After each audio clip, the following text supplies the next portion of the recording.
Fala pessoal, tudo bem? Bem-vindos mais uma vez ao MED Canal e hoje a gente volta a fazer vídeos de imunologia, assunto que vocês tanto pedem e que ainda não foi esgotado aqui no canal, ainda tem bastante coisa para a gente falar sobre imuno.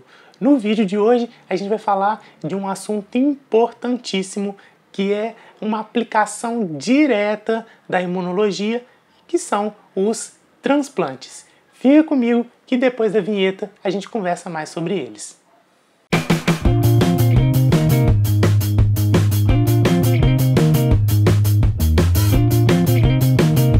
Então, em linhas gerais, o que é um transplante? Um transplante nada mais é do que a retirada de células, tecidos ou mesmo órgãos de um determinado indivíduo, que é chamado doador, e essas células, tecidos ou órgãos que são chamados de enxertos vão ser então inseridos em um outro indivíduo, geralmente em outro indivíduo, que é o chamado receptor. Então, doador é aquele que doa o enxerto, receptor é aquele que recebe o enxerto. E não necessariamente doador e receptor são pessoas diferentes. A gente pode ter, por exemplo, o caso das cirurgias de ponte de safena, né? Em que você tira uma veia da perna do indivíduo e enxerta essa veia na circulação coronariana daquele mesmo indivíduo. Isso não deixa de ser um transplante, porque você está tirando um tecido de um determinado local e enxertando em outro local, ainda que seja no mesmo indivíduo. Por que um transplante é feito? Muitas vezes o transplante é feito para suprir um déficit funcional daquele receptor. O indivíduo, por exemplo, tem um coração que já não está funcionando de maneira adequada. Então, vai ser retirado um coração em melhores condições de funcionamento de um doador e será enxertado no lugar do coração, né, daquele receptor que já não estava funcionando de maneira adequada, né, substituindo aquele órgão que estava ali com um déficit funcional. A grande limitação dos transplantes e que faz com que eles sejam estudados aqui na imunologia nada mais é do que a resposta imune do receptor aos tecidos do doador, já que são tecidos reconhecidos como estranhos ao receptor, que é o que a gente chama de rejeição. E quais são os tipos de enxerto que existem? O enxerto autólogo, também chamado de autoenxerto, é quando eu vou transplantar aquele enxerto de um determinado indivíduo para ele mesmo. É o caso da ponte de safena, que eu falei agora há pouco, ou alguns enxertos de pele, né, em que você tira um pedaço de tecido do indivíduo e transplanta no próprio indivíduo, né, muitas vezes em outro local anatômico. Obviamente, no caso do enxerto autólogo, no caso do autoenxerto, a gente não tem reação de rejeição, porque a gente está falando de tecidos que são próprios do indivíduo. Da mesma maneira, um enxerto singênico também não tem rejeição, mas não porque a gente está fazendo um transplante de um órgão ou tecido de um indivíduo para ele mesmo, mas porque eu estou fazendo um transplante entre indivíduos que são geneticamente idênticos. Obviamente, a gente está falando dos gêmeos, né? Dos gêmeos univitelinos. Então, um transplante feito entre gêmeos univitelinos não desenvolve rejeição e é o chamado enxerto singênico. Por outro lado, a gente vai ter um enxerto halogênico ou haloenxerto, que é a grande maioria dos enxertos, né? A grande maioria dos transplantes é feito dessa maneira, que vai ser um transplante entre indivíduos que são geneticamente diferentes, mas são indivíduos da mesma espécie. Nesse caso, vai haver sim rejeição ao enxerto, porque a gente está falando de indivíduos que são geneticamente diferentes e vão ter, portanto, moléculas, né, que são reconhecidas pelo receptor como antígenos, que são os chamados haloantígenos. Obviamente, a gente vai ter graus de rejeição diferentes, né, de acordo com o quão parecidos geneticamente são o doador e o receptor. E as principais moléculas que vão determinar essa rejeição são as moléculas do MHC, como a gente vai ver mais à frente. Por fim, a gente tem os enxertos xenogênicos, que são quando a gente faz um transplante entre indivíduos de espécies diferentes. Obviamente, não é difícil entender que são enxertos que vão ser muito rejeitados, vão ser fortemente rejeitados, porque afinal de contas a gente não tem semelhança genética nenhuma entre os indivíduos. Os antígenos do doador que vão causar rejeição no receptor são os chamados xenoantígenos. Bom, se o enxerto xenogênico ele é tão ruim do ponto de vista imunológico, né, por que se continua pesquisando e se trabalhando com a possibilidade de fazer esses enxertos? Obviamente porque o suprimento de órgãos para os enxertos halogênicos, né, ele é muito menor do que a demanda por órgãos. Então, vira e mexe, estão se procurando alternativas para a realização dos transplantes, e uma delas seriam os enxertos xenogênicos.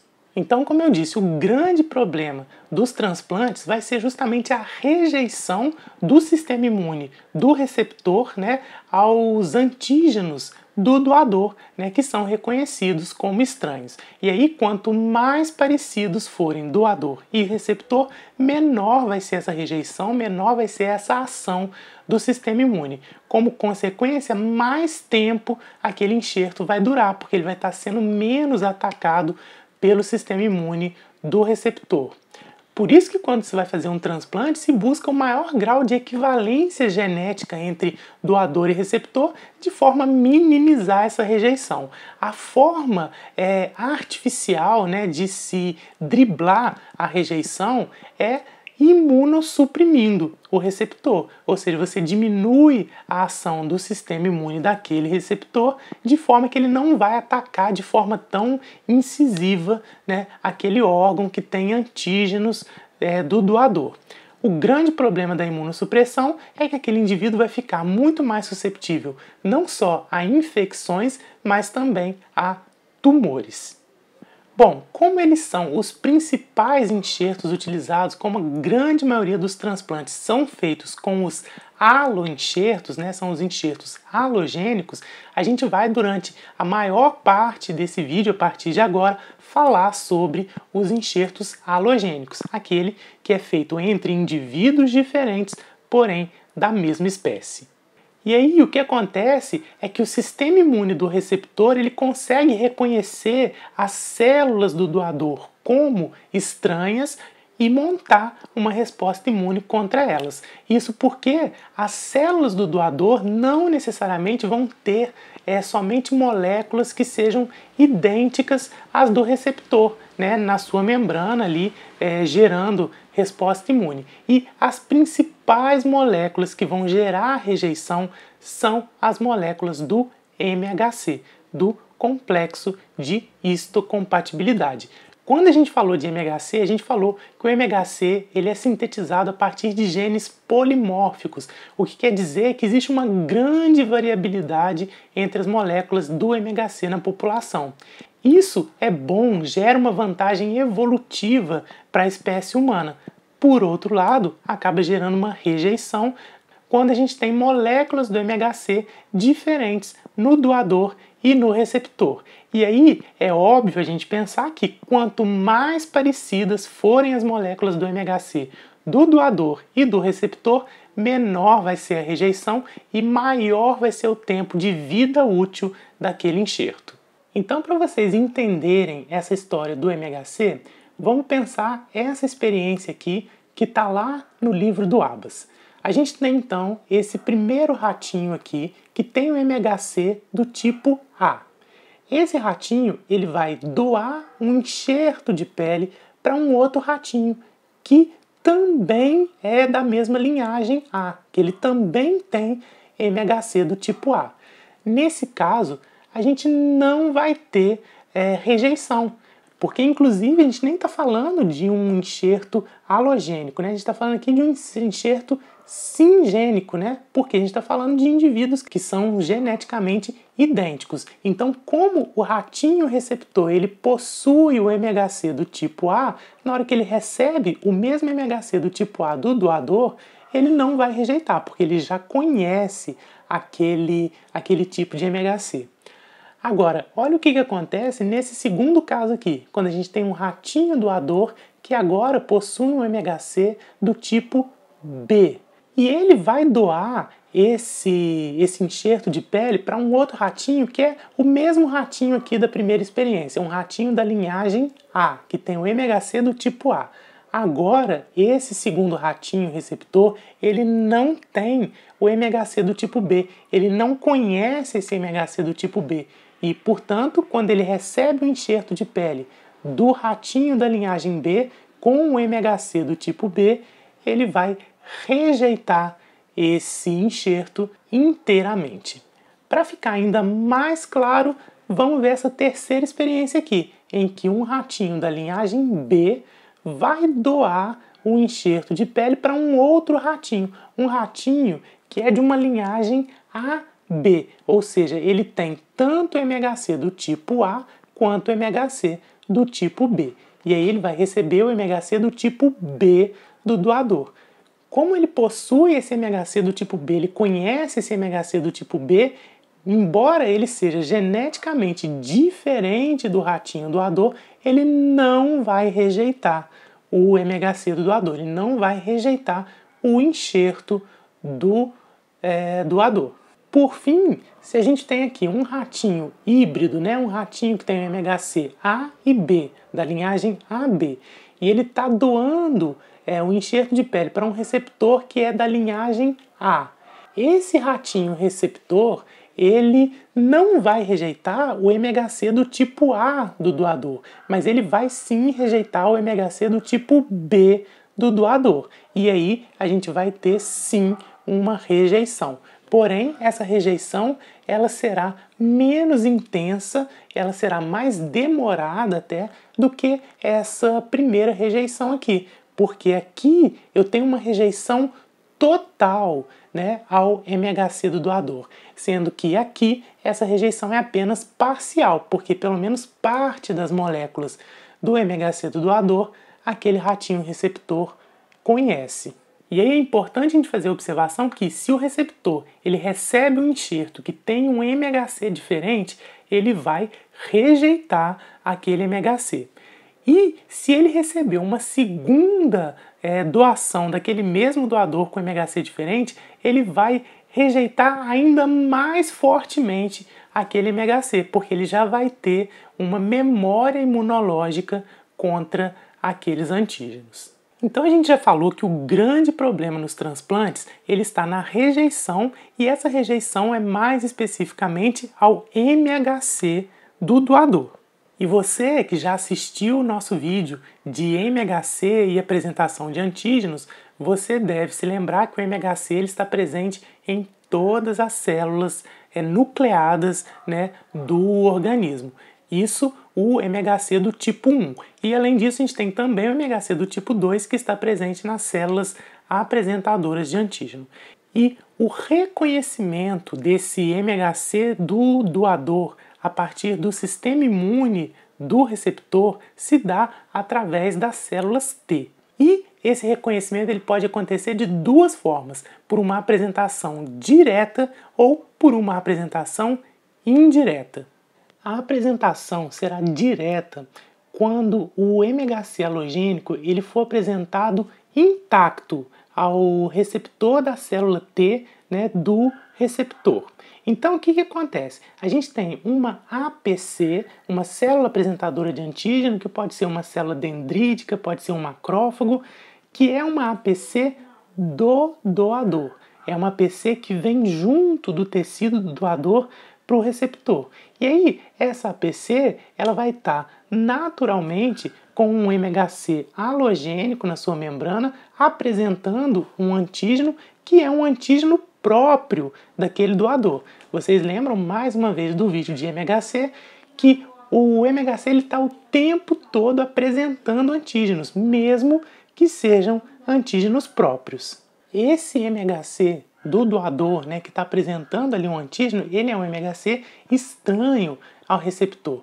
E é importante a gente lembrar que essa APC ela vai estar expressando coestimulador, dando o segundo sinal para essa célula T aloreativa, né, ser ativada. Por quê? Porque ela está num ambiente estranho, ela não está no ambiente dela, que seria o organismo do doador. Então ela vai naturalmente expressar coestimulador. E aí junta com a expressão do MHC, que é um MHC estranho ao doador, fazendo a apresentação de um antígeno à célula T do receptor, a gente gera uma resposta imune.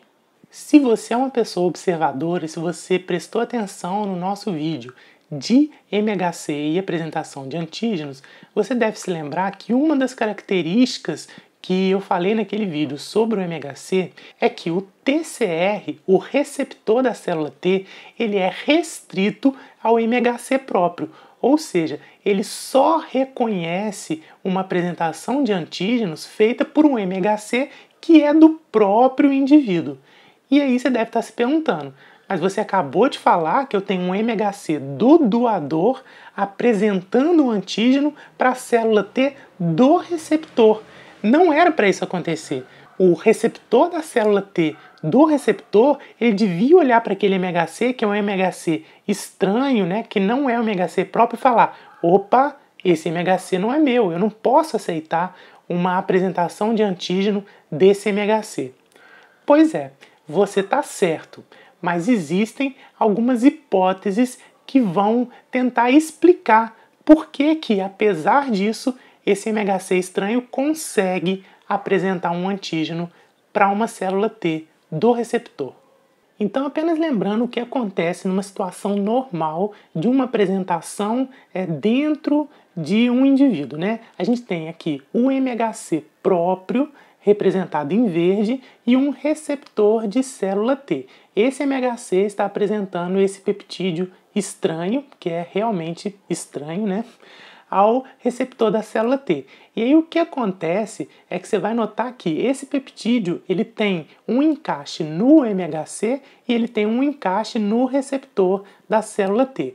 E ao mesmo tempo, o MHC próprio, ele tem, olha, aqui esse sítio de encaixe no receptor da célula T. É isso que faz com que esse receptor de célula T entenda que esse MHC é próprio, porque ele tem um encaixe que foi feito para receber esse MHC próprio. Se eu tivesse um MHC estranho, que tivesse aqui, por exemplo, um quadrado em vez de uma bolinha, você já não ia ter esse encaixe acontecendo de maneira perfeita. E aí não haveria o reconhecimento.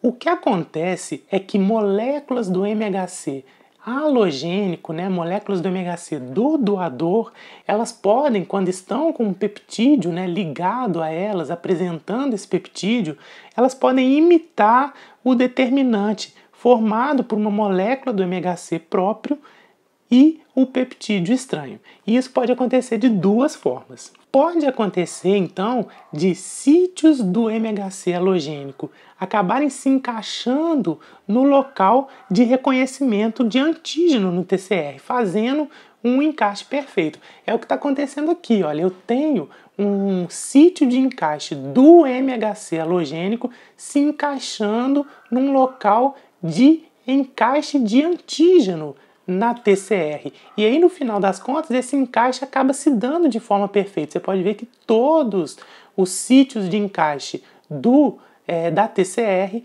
estão, né, ocupadas. E aí pode acontecer, como aqui embaixo, do peptídeo, né, que está sendo apresentado pelo MHC, ele participar da ligação à TCR, como está acontecendo aqui, ou pode acontecer desse peptídeo ele nem participar da ligação ao TCR. Vocês podem ver que esse peptídeo verdinho aqui, ele não está se ligando à TCR, ele está se ligando apenas ao MHC.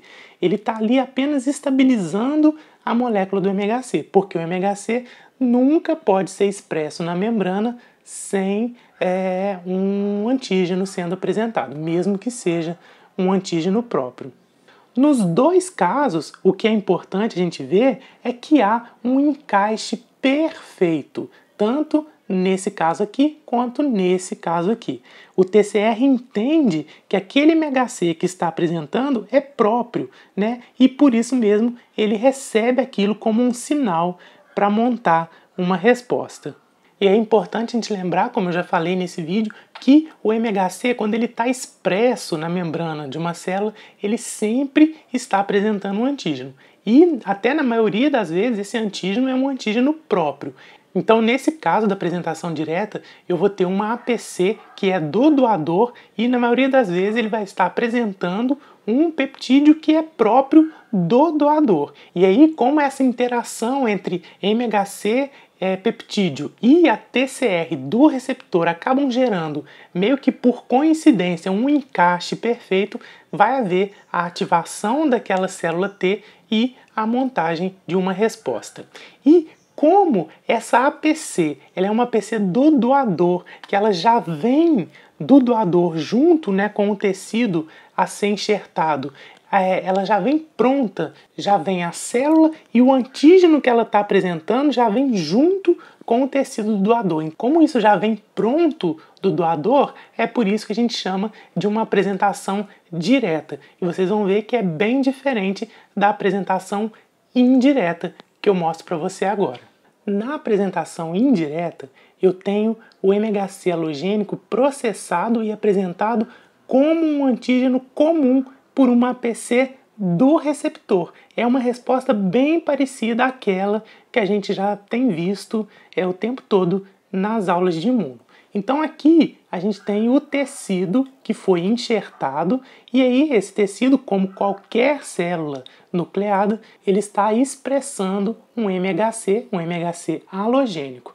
Aí a gente tem aqui uma APC do receptor que chega ali naquele local e vê esse MHC halogênico. Ele olha para aquele MHC e fala assim, opa, isso aqui não é próprio. Então ele vai fagocitar esse MHC halogênico, ele vai processar esse MHC halogênico e ele vai apresentar, através de um MHC próprio, ele vai apresentar um peptídeo que é derivado da molécula halogênica do MHC, né? Ele vai processar aqui dentro esse MHC halogênico e vai apresentar um pedacinho desse MHC para uma célula T aloreativa, uma célula T que vai reagir a esse MHC halogênico. Por isso a gente está falando de uma apresentação indireta, porque eu tenho uma APC do receptor que está reconhecendo o MHC halogênico, está processando esse MHC halogênico, está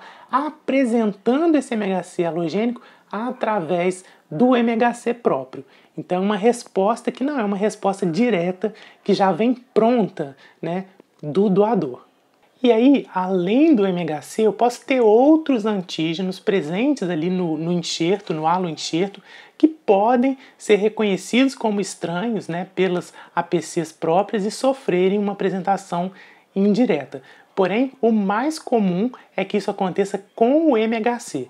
Quando existe essa resposta, né, a outros antígenos halogênicos, essa resposta será uma resposta menos importante, será uma resposta mais fraca do que a resposta ao MHC e por isso mesmo a gente foca nessa resposta ao MHC porque é a mais importante. Então, a ativação do linfócito T aloreativo, ele vai depender da apresentação dos haloantígenos por APCs, que podem ser APCs do receptor que estão presentes ali naquele órgão e reconhecem haloantígenos do doador, ou pode ser por uma APC do próprio doador que já chega com o MHC halogênico ali na sua membrana. Em ambos os casos, essa APC, seja ela do doador ou do receptor, vai ser transportada para um linfonodo, né, que, como a gente viu, é o local onde acontece primariamente a apresentação de antígenos, e lá essa APC vai apresentar esse haloantígeno a um linfócito T. O linfócito T é chamado de aloreativo, né, porque é um linfócito T que reage a um haloenxerto. Essa é a etapa de sensibilização, onde a gente vai ter a ativação desses linfócitos lá no linfonodo, né? A gente vai ter a geração de células T efetoras, né, do receptor lá no linfonodo, e aí num segundo momento, que é o momento da rejeição propriamente dita, essas células T efetoras vão sair do linfonodo e vão voltar lá para o local do haloenxerto, gerando o processo de rejeição, que pode ser através da destruição das células alvo, né, do doador, no caso de um linfócito T do tipo CD8, por exemplo, ou através da secreção de citocinas ali naquele local, né, gerando não só a destruição daquele tecido, mas um processo inflamatório naquele local que vai contribuir, então, para a destruição, para a rejeição daquele haloenxerto. Agora eu vou pedir a sua atenção para um momento muito importante desse vídeo, que é o seguinte: se você não entendeu muito bem como é que se dá essa apresentação direta e essa apresentação indireta, volta um pouquinho no vídeo, assiste novamente essa parte, porque isso vai ser fundamental para o que vem agora. Isso porque os linfócitos T, CD4 e CD8 efetores, né, que foram ativados lá no linfonodo, agora eles voltam lá para o sítio daquele enxerto para efetivar a resposta. Porém, a efetivação dessa resposta ela vai ser diferente se a gente tiver uma apresentação direta ou se a gente tiver uma apresentação indireta, principalmente no caso do linfócito T CD8. E é muito importante você prestar atenção nisso, porque é uma parte um pouco mais chatinha, que talvez seja um pouco mais complicada para você entender, mas a gente vai explicar bem devagar, e se você precisar, volta o vídeo e assiste de novo, que você vai conseguir entender. Vamos lá então. Vamos imaginar essa situação então, primeiro na via direta. A gente tem aqui então o haloenxerto, né, o tecido do doador, que está lá com seu MHC, né, apresentando antígenos próprios.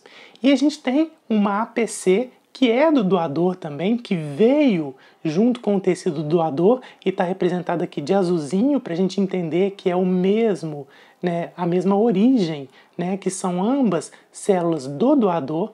E aí essa APC ela vai lá para o linfonodo e vai então fazer a apresentação desse antígeno lá no linfonodo. Muito bem. Lá no linfonodo, essa APC vai encontrar o quê? Vai encontrar um linfócito próprio, que vai reconhecer esse MHC do doador, né? E vai então ser ativado, etc e tal, e vai fazer o quê? Vai voltar lá para o tecido, e quando ele volta lá para o tecido, esse linfócito T CD8, ele vai encontrar esse MHC do tipo 1 nas células do órgão. E aí vai gerar o processo de destruição dessa célula do doador. Isso é a via direta. Agora vamos imaginar essa apresentação sendo feita através da via indireta. Então a gente tem da mesma maneira aqui o enxerto, né, com células do doador apresentando antígenos, e dessa vez o que a gente vai ter é uma APC do receptor. Essa APC do receptor, ela fagocitou e processou o MHC do doador, ou seja, ela veio aqui, englobou um MHC desse, processou e está apresentando. E aí o que ela vai fazer é ir lá para o linfonodo e apresentar esse antígeno, muito bem desenhado, por sinal, para um linfócito T CD8. E aí, esse linfócito T CD8 ele vai reconhecer o quê? Ele vai reconhecer o MHC do receptor apresentando o antígeno do doador. E isso é muito importante. Por quê? Porque agora essa APC ela vai vir aqui para o sítio do enxerto, ela vai chegar no sítio do enxerto e note que o que ativou ela foi o quê? Foi um MHC do receptor apresentando o antígeno do doador. E aí ela não vai encontrar isso lá no local do enxerto. Ela vai encontrar o quê? Ela vai encontrar MHC do doador apresentando antígeno próprio. E aí ela não vai gerar uma resposta a isso, porque ela não foi ativada nesse contexto. Então a gente diz que pela via indireta, o linfócito T do tipo CD8 ele não vai destruir o tecido do doador, coisa que vai acontecer quando essa apresentação for feita através da via direta.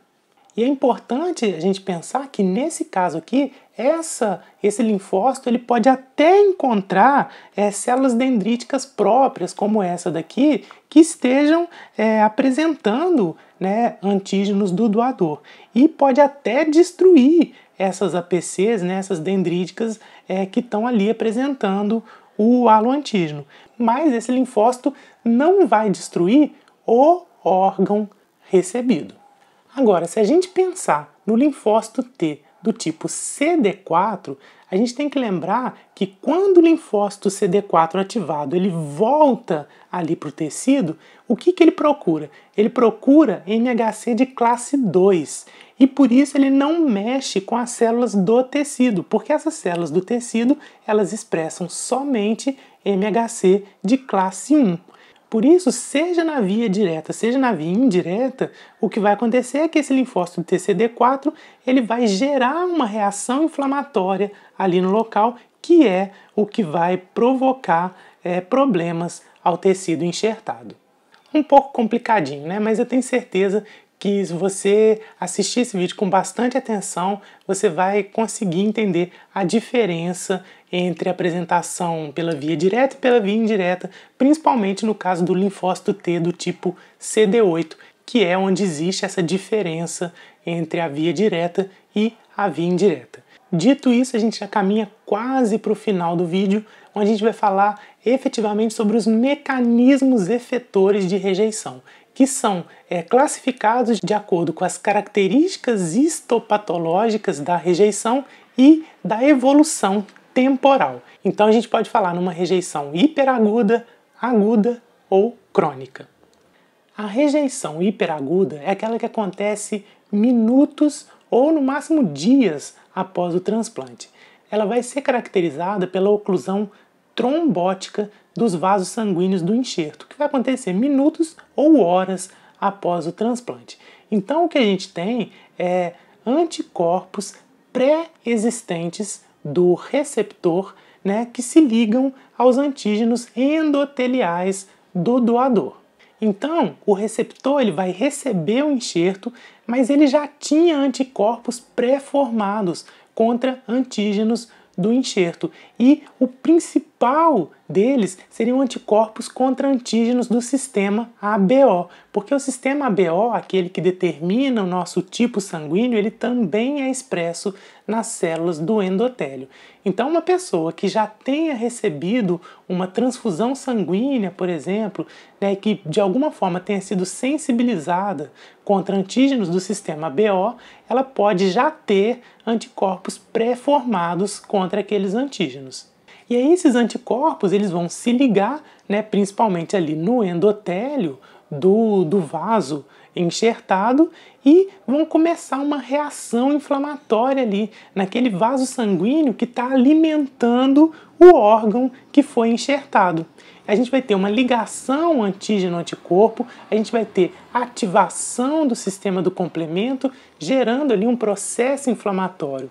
E esse processo inflamatório, ele acaba ocluindo o vaso. E aí, com a oclusão do vaso, a gente pode ter a morte do órgão por isquemia, porque ele deixa de receber o suprimento sanguíneo que ele necessita. E por que essa rejeição ela vai acontecer principalmente no vaso? Porque o vaso sanguíneo é o primeiro local de contato. E vai ser uma resposta rápida, vai ser uma rejeição hiperaguda, justamente porque já existem anticorpos pré-formados. Essa rejeição ela é muito difícil de reverter, até pela rapidez em que ela acontece. A rejeição aguda ela vai acontecer nos primeiros 6 meses, mais ou menos. E aí, nesse caso, a gente vai ter linfócitos T, principalmente linfócitos T CD8, reconhecendo antígenos, principalmente também nos vasos, né, causando lesão nas células e gerando uma reação inflamatória, levando a trombose e isquemia de forma até bem parecida com o caso lá da rejeição hiperaguda. Nesse caso, a gente vai ter lesão não só vascular, mas também do parênquima do órgão, né, causado por linfócitos T e anticorpos. Os linfócitos T, eles respondem aos aloantígenos em células do parênquima do órgão doado, e aí essa resposta, como eu disse, ela é principalmente por linfócitos T CD8 que vão causar uma lise direta, né, das células do enxerto. No entanto, a gente pode ter também a resposta com células do tipo CD4, que vão produzir citocinas, gerando inflamação, que também acabam levando a uma lesão do enxerto. Então, nesse caso, a gente vai ter necrose, né, da parede do vaso, mas também das células parenquimatosas do órgão, né, com necrose e inflamação aguda.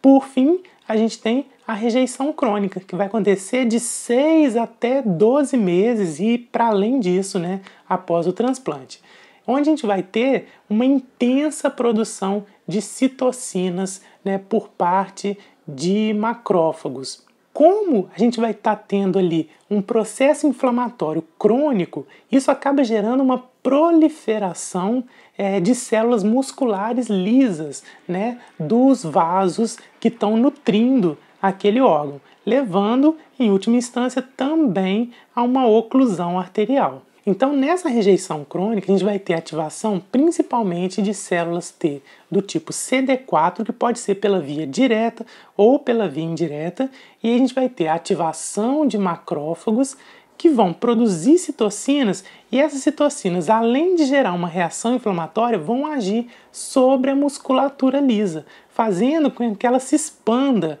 e levando até a oclusão do vaso, e aí com a oclusão do vaso, a gente vai ter isquemia do órgão, né, e necrose. Também é uma rejeição muito difícil de reverter.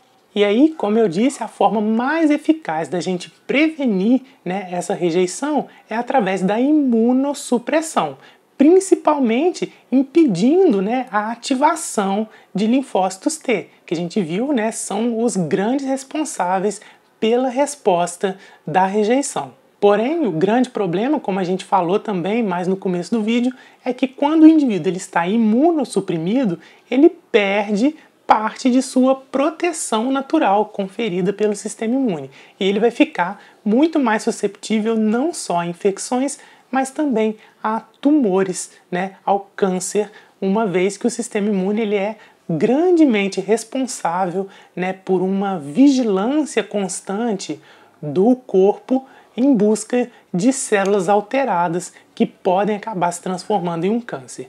Então, no tratamento de uma rejeição e na prevenção de uma rejeição a um enxerto, você tem que trabalhar com um equilíbrio, né, da imunossupressão, de forma que ela consiga diminuir as chances daquela rejeição, mas sem trazer grandes déficits de resposta imune para o indivíduo.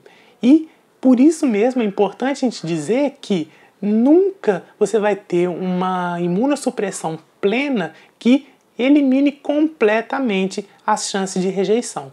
E por isso mesmo a gente diz que todo enxerto, de uma maneira geral, tem uma vida útil, né? Tem um tempo que ele vai resistir até que finalmente a rejeição vença essa batalha e acabe inutilizando aquele órgão enxertado. Obviamente, quanto maior a semelhança genética entre doador e receptor, mais demorado vai ser esse processo. E por isso mesmo que a gente tem, né, aqueles processos de seleção de doadores e de receptores de órgãos de forma a minimizar esse processo de rejeição, porque a gente vai ter diferenças genéticas tão grandes entre MHCs de indivíduos diferentes que vão acabar tornando o transplante inviável. E com isso a gente termina esse nosso vídeo sobre transplantes. Espero que vocês tenham gostado de mais esse vídeo, né, sobre imunologia, que tenham conseguido entender. Eu sei que esse assunto é um pouco mais espinhoso, é um pouco mais complicadinho, mas eu tentei pelo menos fazer da forma mais compreensível possível e espero que vocês tenham conseguido assimilar o assunto. Como sempre, qualquer dúvida, qualquer sugestão, qualquer crítica, use a caixa de comentários aqui embaixo e dê o seu joinha nesse vídeo se você curtiu, porque aí você ajuda a divulgar cada vez mais o Med Canal. E se você ainda não é inscrito aqui, se inscreva aqui embaixo, que aí você vai ficar por dentro de tudo que rola no Med Canal. Muito obrigado pela sua audiência mais uma vez, um grande abraço e até o próximo vídeo. Tchau, tchau!